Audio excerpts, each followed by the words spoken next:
major email marketing changes coming our way in 2024. We'll go over a couple of what those changes are, and then a few ways that we should be looking to combat them going into the new year.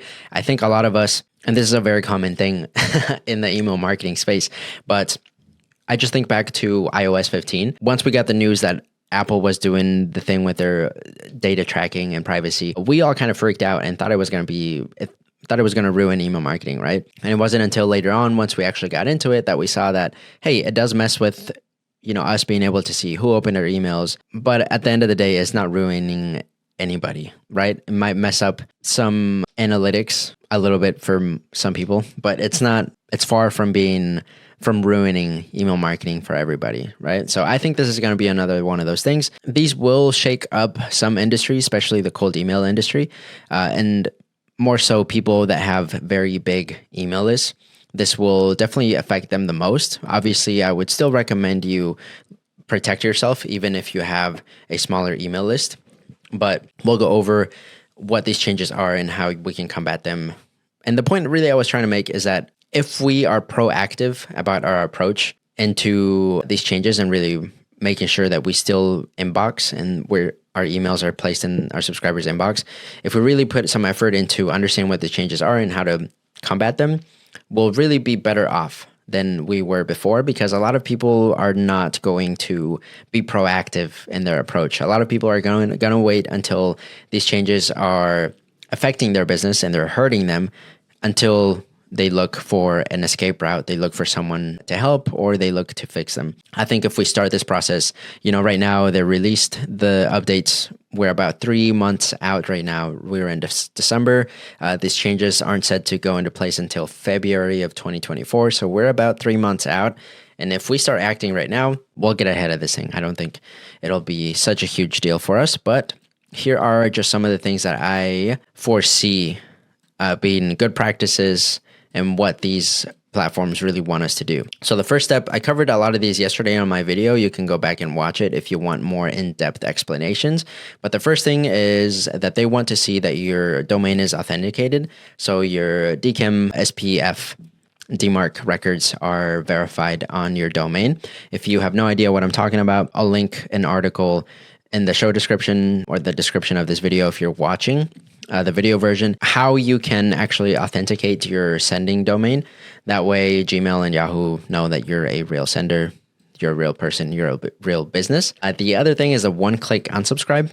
So they want your emails to all have a clear unsubscribe link that is not hidden among a bunch of text or a bunch of other links. The next thing is that you have to process those unsubscribe links or unsubscribe requests, within 48 hours of them being made. So imagine someone in your email list, they click the unsubscribe link on your email. Before, you had 30 days before you were able to get them off your email list and successfully process that unsubscribe request, I believe.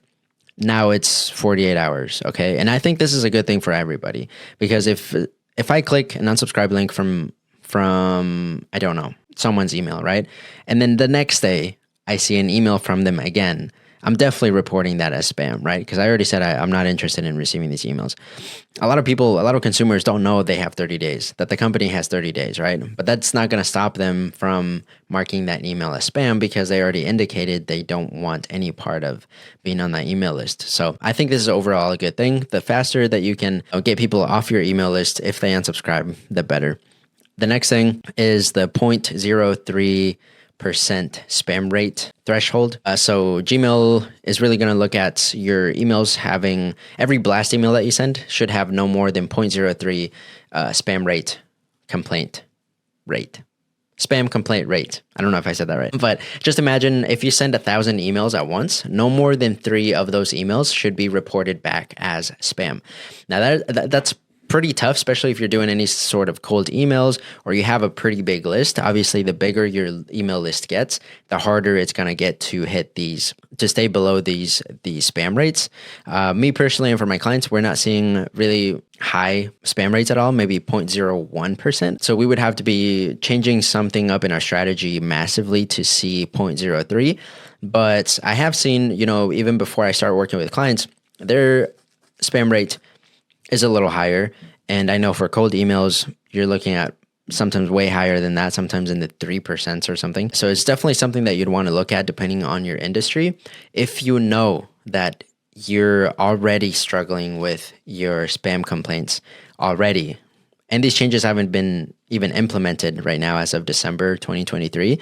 If you're already struggling with spam, you'll definitely want to stick around because I'm going to cover some things that will help with your spam complaints. That way you're not absolutely crushed once these changes go into effect in February. So here are a couple of best practices and how I plan to combat these changes depending on how hard they come at us, right? So I don't know how strict they're going to be with these rules. I don't know if you go over 0.03% spam rate, if the rest of your emails just don't get inboxed at all. They just all go directly to spam. I don't think it'll be that drastic, but I guess we will just have to wait and see until they release more information or until we actually put it to practice, right? So if you're already struggling with spam, what I would do if I were managing a client email list that was already struggling with this is a couple of things. Now, I might catch some hate here for these, but if I were struggling with spam, what I would do going into next year is that I would move my unsubscribe link all the way to the top of my email. So it's the first thing that people see. I would say, hey, not interested in receiving this email, hit unsubscribe. I know I'm going to catch some heat from especially other direct response marketers because everyone knows that the first line of your email is the most important. And some people might just click just to click, right? They say, no, I don't want any more emails here. This is an easy enough way to unsubscribe. Even though this isn't something I tried myself, I put a lot of thought into it because anybody that unsubscribes from your email list probably wasn't going to buy from you regardless.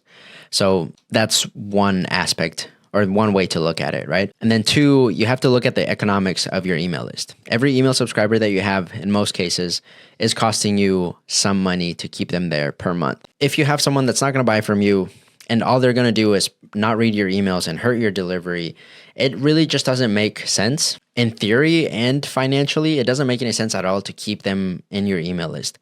So by moving your unsubscribe link all the way to the top of your email, you're getting people that weren't going to buy from you anyways off your email list. And B, I guess I should lead with this. This might give you a better understanding of what I'm trying to say. The main reason why people report emails as spam, other than them being phishing emails or scams, the main reason people report as spam is because they don't want to keep receiving the emails and they can't find a clear way to unsubscribe. So by moving that unsubscribe link to the top of the email, you're solving the major problem and the major reason why people unsubscribe from email lists and why they report them as spam, right? So by making it easy for them to leave, they're unsubscribing rather than reporting as spam. So unsubscribes don't really hurt from what we've seen from Google and Yahoo. They're not going to hurt your delivery, whereas spam complaints really do hurt your deliverability, okay? So you would rather have like way more unsubscribes than you would spam complaints. Cool. So that is something that I would definitely play and toy around with. At least talk to your team about doing this if you are struggling with your email spam rates going into 2024. I would at least test it for the first month or two after these changes have been applied, and then go back to sending your regular emails. I don't know, like I said, how bad these changes or how drastic the changes are going to be enforced. So it's definitely something to play around with. The next one is to set the right expectations once someone joins your email list. And I'm talking more specifically now towards coaches, course creators, and personal brands. But a lot of the time when someone joins your email list, they're coming in from an ad, workshop, the free lead magnet, ebook, audiobook, workshop, webinar, whatever the case might be, they're joining in to get something. And so in that first couple of emails, you have to make it very clear how many times you're going to email them and what they should expect inside of your email list. And make it clear also, you can also take it to an extreme if you're really worried about it and tell them why they should unsubscribe or who should unsubscribe, right? So if you say something like, if at any point you don't want to keep getting my emails, you'll always see an unsubscribe link at the bottom of the emails. You can hit at any time and really set the right expectation that, hey, they can leave at any time, right? They'll choose not to because if the content you're providing them is valuable enough to keep them, then you shouldn't have an issue.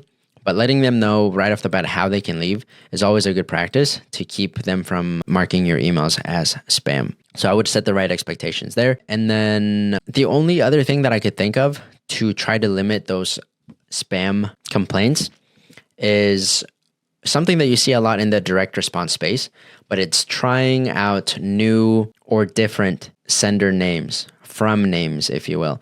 So you see this a lot in the health space too, where they'll send emails not from the guru's name or from the company's name, but they'll send emails from a body part, right? They'll send emails from your abs or your love handles or something like that. It worked really well for a while to get attention, but just imagine on the consumer side, if you don't recognize somebody's name in your inbox, chances of you opening that email or even wanting to read it are very low.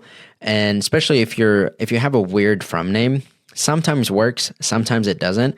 But whenever I've tried running from name campaigns, it always somehow either it gets great engagement for the people that do open them and for the emails that do get inboxed. But for some reason, I always get very low delivery on those emails, and also they're like outliers as far as spam complaints for me, right? So that's just based on my own experience. So if I were struggling with spam rates, I would stay away from testing weird from names, at least at the beginning, until we see how severe these changes are on our email marketing. But those are a couple of the things that I had written down here just as bullet points. I try to riff through them as fast as I could. If you have any questions, or you're worried or concerned at all, maybe something with your clients, if you're an email list manager, or if you manage your own email list and you're worried about certain things, you can feel free to reach out to me. Just leave a comment here. Hit me up on Instagram at It's Alonso Perez, or on any other social media platform. You can ask away. I'll try to come on these a little bit more. But that is all. Appreciate y'all. Peace.